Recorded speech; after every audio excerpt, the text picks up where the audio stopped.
Welcome to Climate Reflections, the SRM 360 podcast, where we discuss sunlight reflection methods, or SRM, ideas to reduce the impacts of climate change by reflecting sunlight away from the Earth. Many different SRM ideas have been proposed, some of which could be applied over a limited area. For example, increasing cloud reflectivity or thinning heat-trapping cirrus clouds.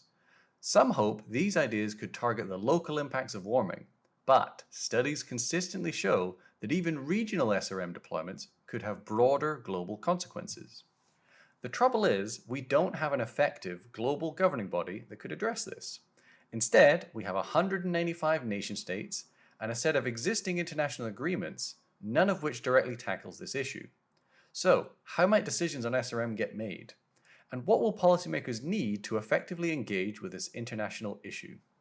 For this episode on the international governance of SRM, I spoke with Cynthia Scharf, a senior fellow for climate interventions at the Centre for Future Generations, a Brussels-based think tank, about her work bridging the gap between scientists studying SRM and the policymakers who will ultimately decide what should be done about it. What did you think about SRM when you first heard about it? Wow. Well, truthfully, back in 2014, when I first started reading about it, I was terrified. And also somewhat fascinated, I must admit as well. It seemed like a fantastical thing at that point. But at the time, I was working in the office of the UN Secretary General. This was obviously right before Paris. I was with him for 8 years, before, during, and after the Paris Agreement. And after the Paris Agreement was signed and we started seeing some of the NDCs roll in, the nationally determined contributions, I started feeling a greater sense of anxiety that the commitments that are being pledged and what we need to do, even if those pledges were fulfilled, which as we know from experience is not the case, things weren't adding up. And I felt that it was just prudent to learn more about this area. And I became aware of an initiative that was being formed to help jumpstart conversations with governance as their primary topic, with national governments and heads of relevant UN agencies and different NGOs around the world. And of all the things that I could have worked on when I left the UN, this was the one thing I wanted most to do, because I felt like it was the most difficult. It was the one no one wanted to touch. But frankly, it was the one where I felt both my head and heart were calling me into this area. What kind of reactions did you get or do you get from international policymakers when you discuss this idea with them? Back in 2017, there was an element of incredulity and almost dismissive. Sometimes I think we secured meetings not because of what we had to say, but in spite of that, just basically drawing on contacts we had back at the UN. And the attitude back then was, oh, this is interesting, but you're kind of, this is not really going to happen.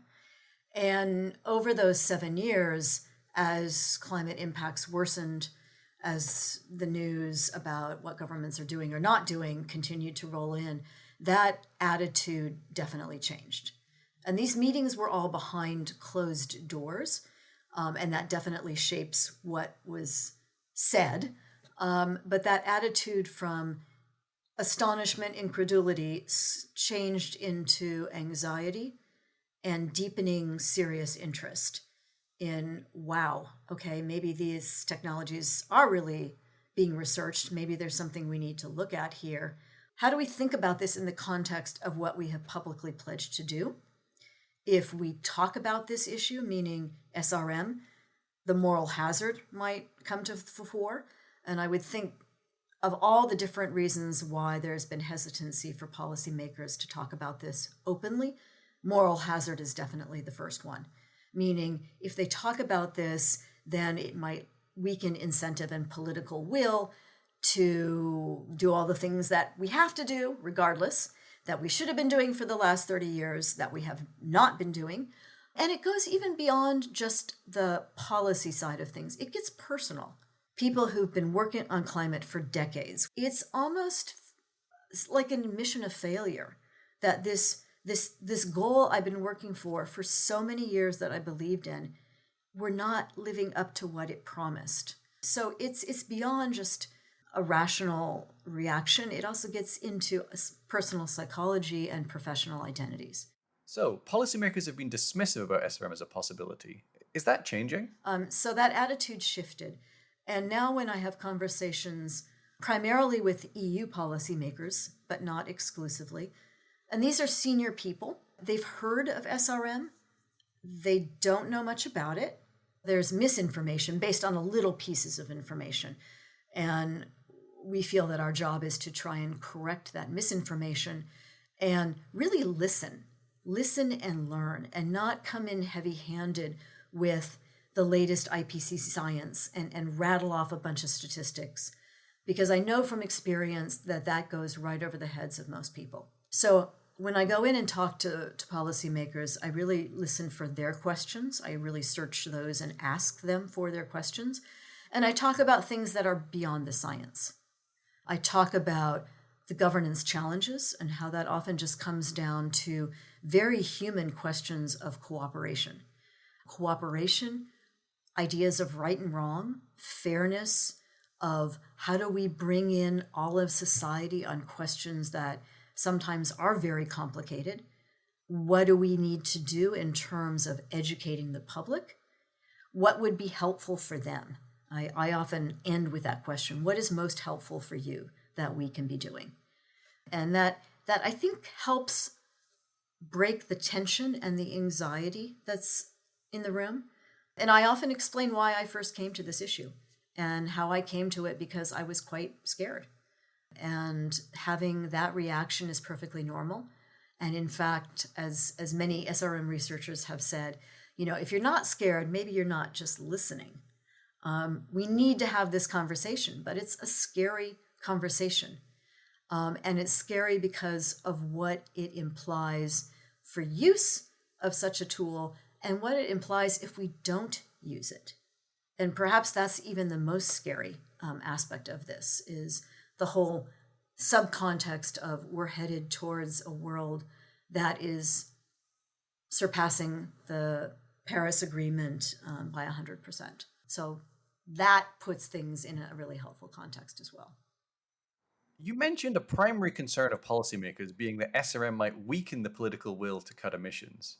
I guess maybe I naively thought that they wouldn't be afraid of that, since they are the ones helping to decide policy. Are they the ones controlling the policies? But they aren't. I think that's the key point.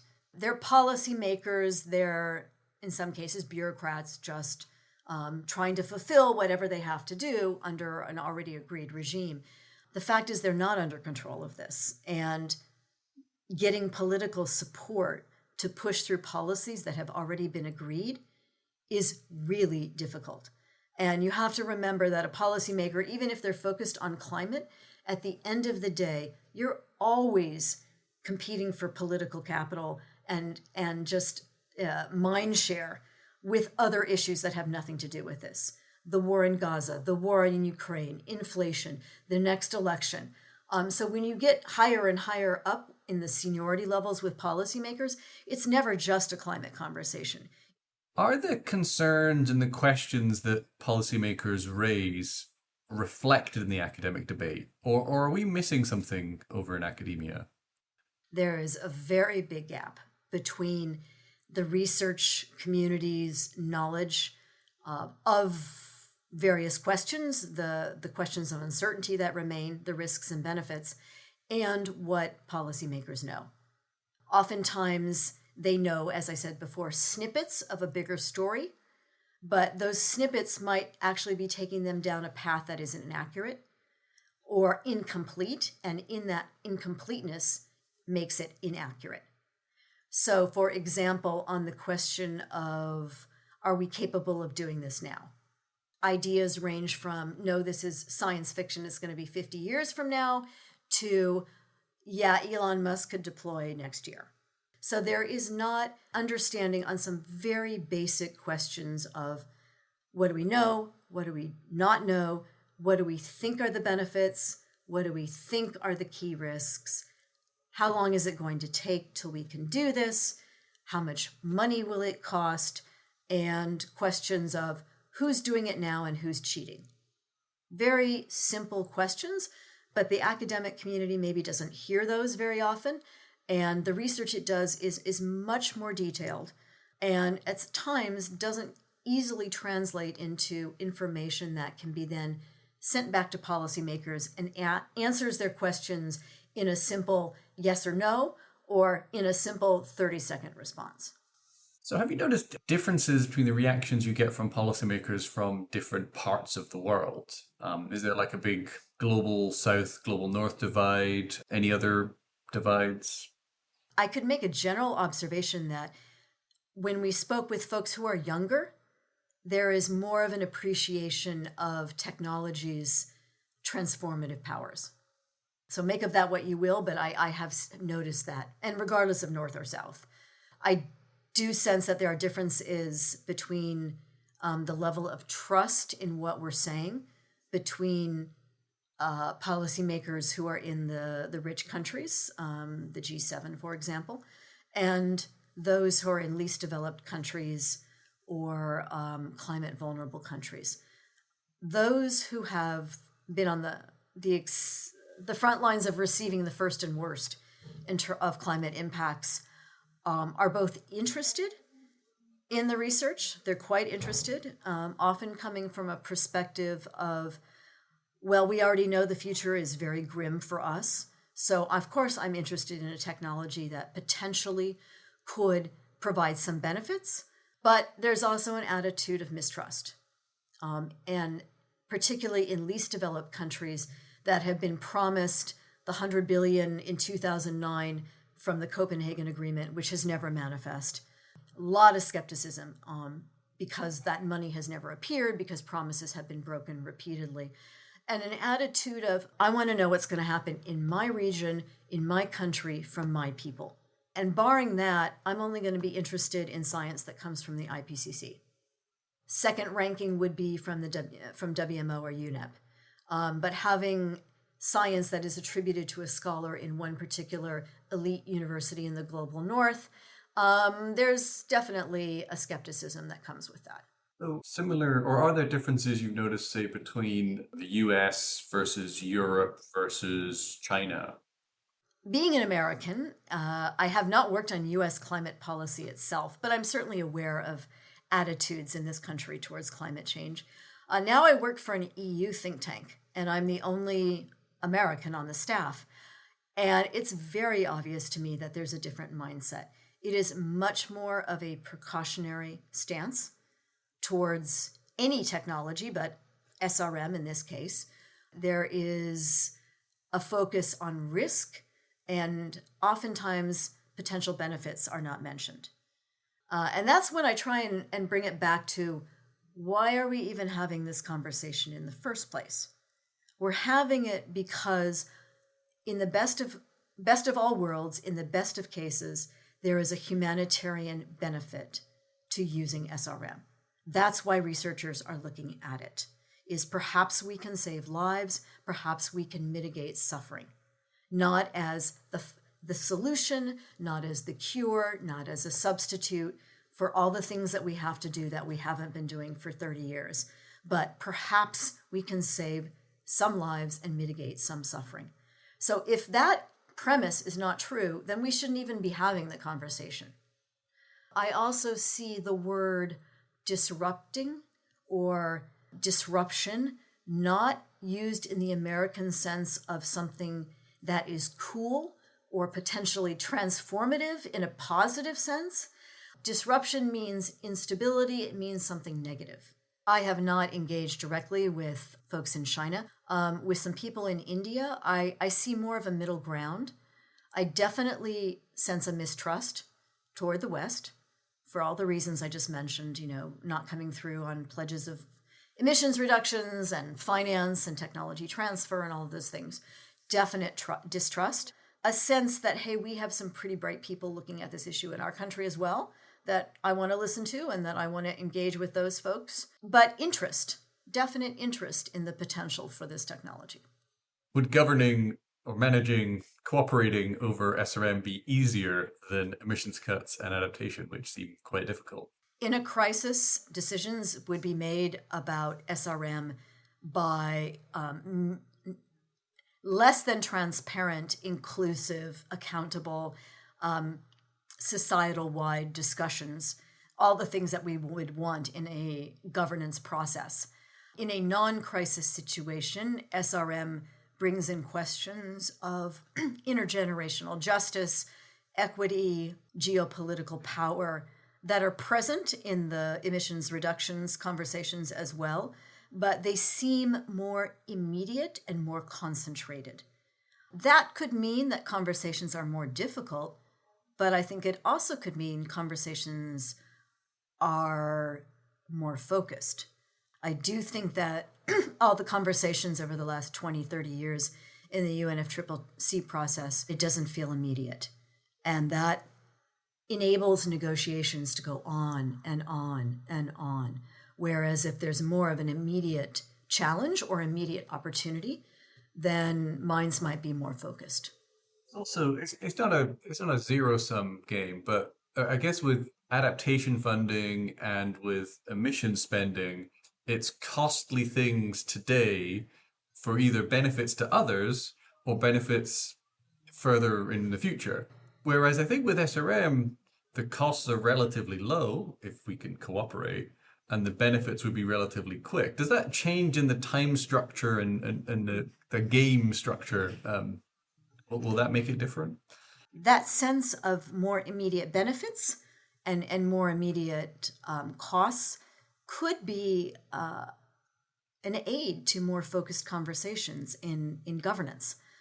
When the decisions can be put off for quite a long time, or the impacts of those decisions can be put off for quite a long time, there's a tendency to games play in negotiation and to continue things on and parse things out.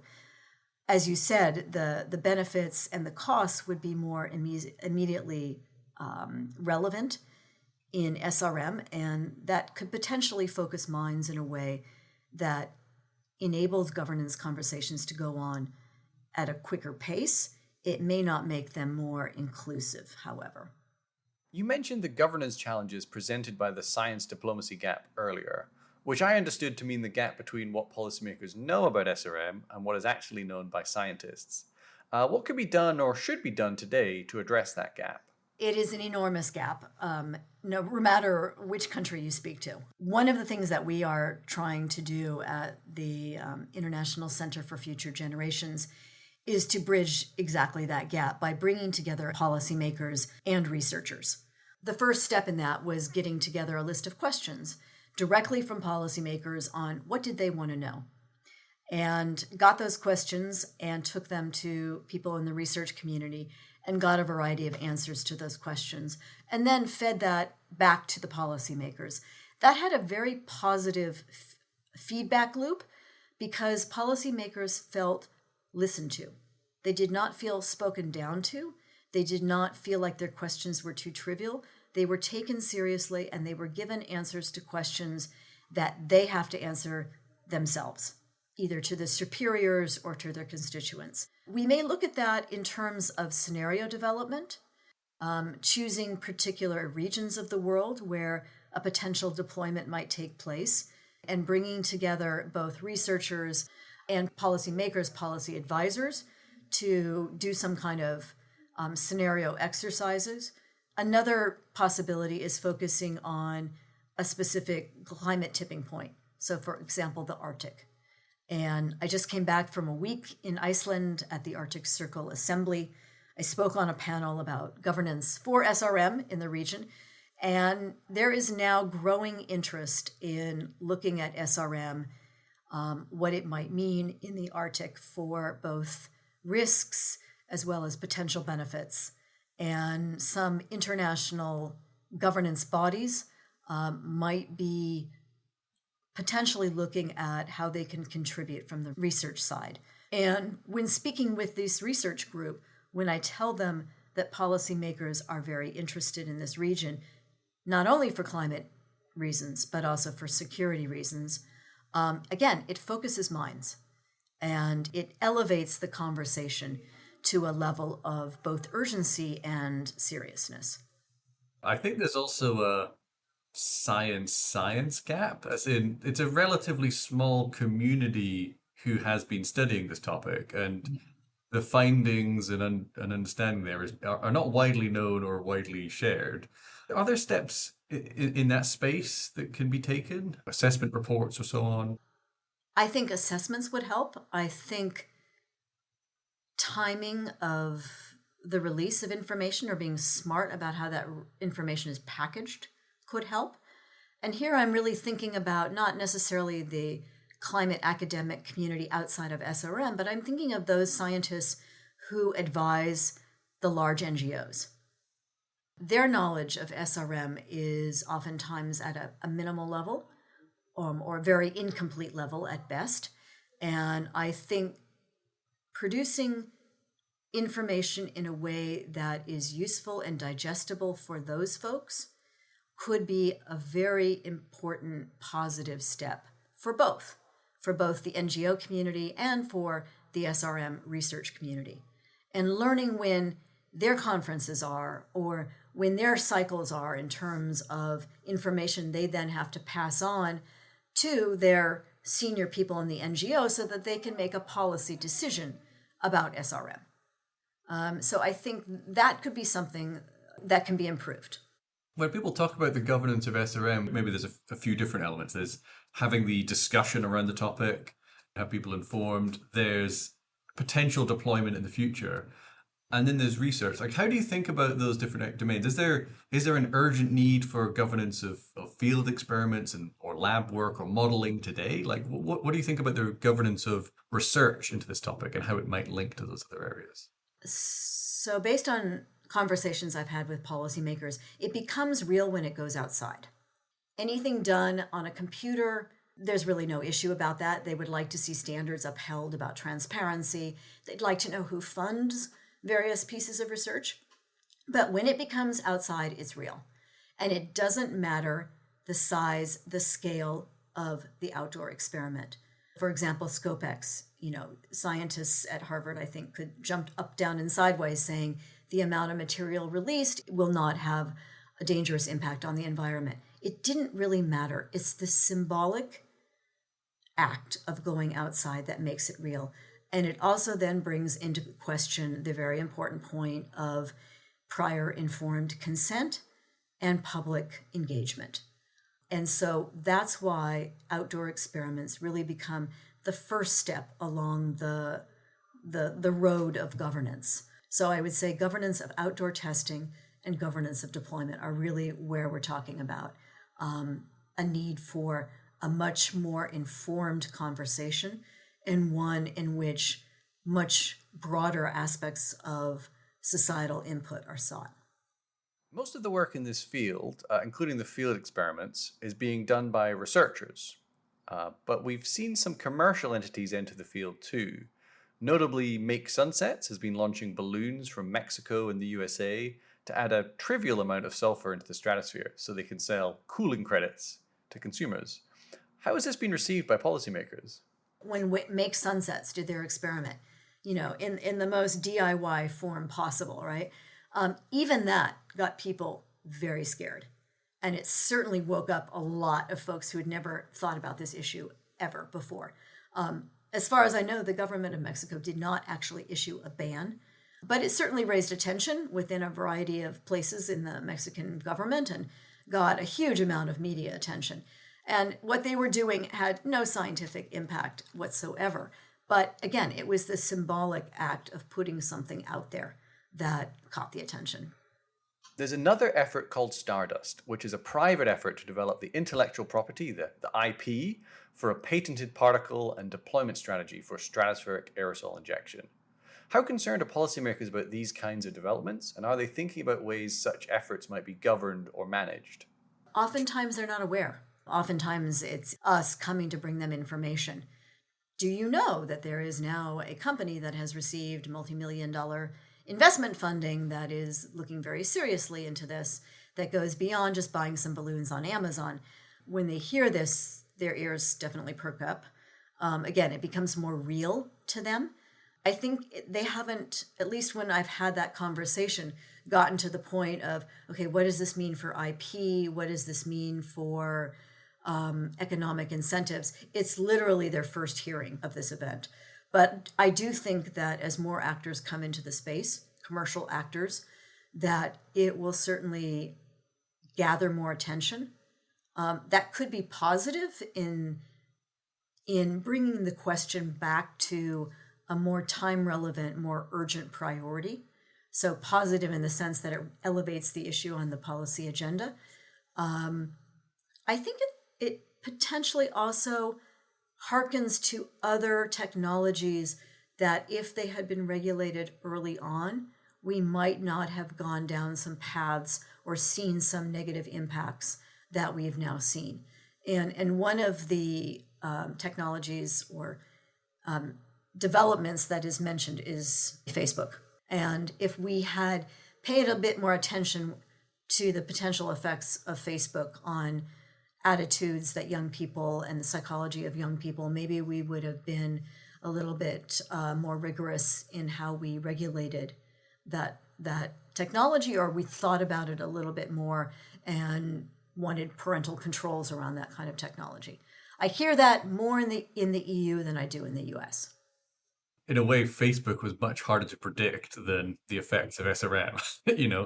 A complete rewiring of the way everyone interacts, what that would mean. Agreed. Yes. Who could have anticipated? Yeah. Anyway, Yeah.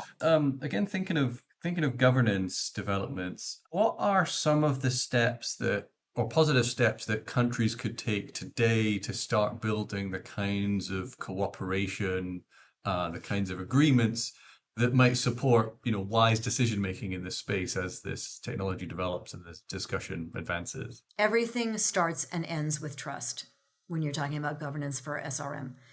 That's one reason that we're focusing on two what we call no regret governance options, encouraging more transparency in the research, transparency of who is doing what and who's paying for it, and secondly, monitoring. Because a very common question you'll hear is, well, how do we know if someone's cheating? Or is someone already doing this? So who's doing what? Transparency. How do we know? Monitoring. They're very basic things that we think we can make some progress on in a practical way. So we are encouraging efforts to come up with an international registry for SRM research. We're also talking about monitoring and potentially stitching together, for example, the European Space Agency and relevant actors in the US and Japan and Canada and other places, so that there is monitoring not just by one nation state or one group of governments, but a broader network of governments that would give more confidence to people that the potential bad effects or the potential for cheating is being taken seriously. So that's what we're looking at in terms of immediate positive steps. It's kind of hard to argue against those, but you can. And on monitoring, the question of, well, who's monitoring? Who's the authority? Who's monitoring? Do we trust? Again, it all goes back to the issue of trust. That's a very important question. And I think the broader the network of monitoring capabilities, the more trust that will engender.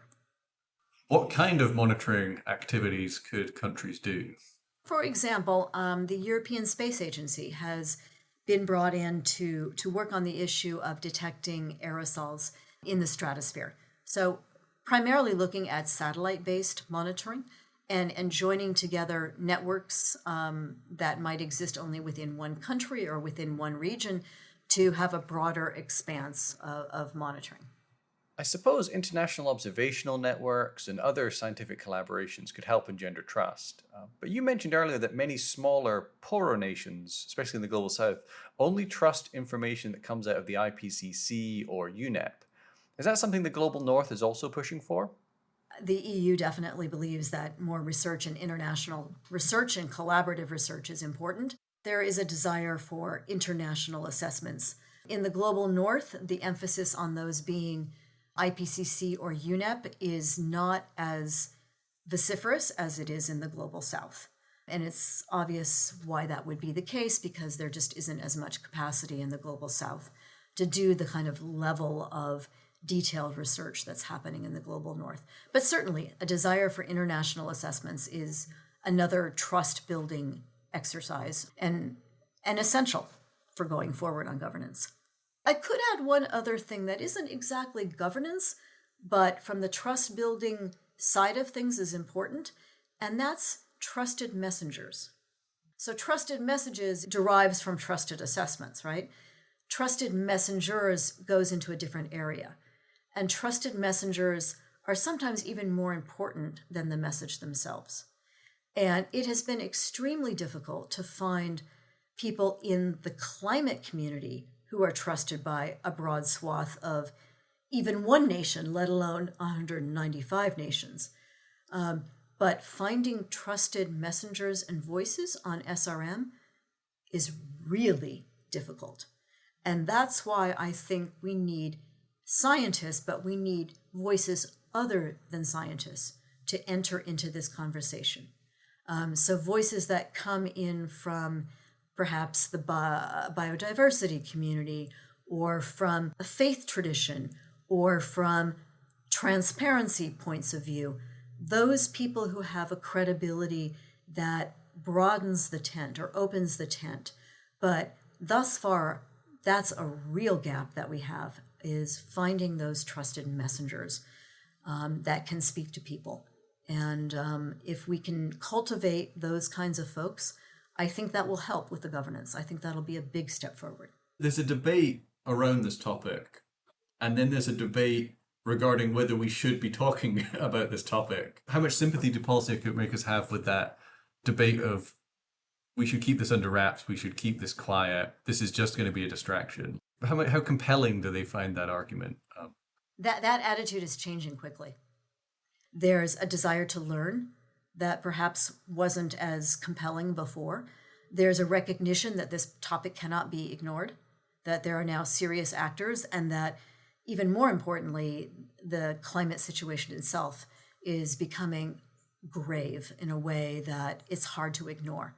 And so that conversation is changing very quickly. I don't feel that we have to justify having this conversation anymore. Limiting global warming to less than 1.5 degrees has been central to international climate policy since 2015, since the Paris Agreement. How much of an impact will the world crossing that 1.5 degree level have on discussions of SRM? I personally have not focused on 1.5 because I found it was unhelpful. I think we're in a period right now where people are realizing the impacts are worsening. There is no country in the world that is exempt for this. And what perhaps the new scientific focal point might be is tipping points. I know there's a lot of controversy in the scientific community about, is this real? Can we justify this? And that conversation I leave to the scientists, but it is acquiring resonance with policymakers. And it focuses minds in ways that even 1.5 doesn't. So I sense that the scientific benchmark conversation might be moving towards climate tipping points. That's it for today's episode of Climate Reflections. Thanks for listening. The questions around the governance of SRM span a broad range of topics, from governing experiments and research to potentially deciding whether and how to deploy SRM. It was great to have Cynthia Scharf on to give an excellent introduction to these topics and the challenges that policymakers face. This is a new podcast, and we're hoping to build our audience, so if you enjoyed it, please do share it on social media or recommend it to a friend. If you have a question about SRM or just want to find out more, go to our website, srm360.org. We also answer questions from the audience in our monthly news roundup, so you might hear your question answered there. You can find a transcript of today's episode with links to sources on our website, so please check it out.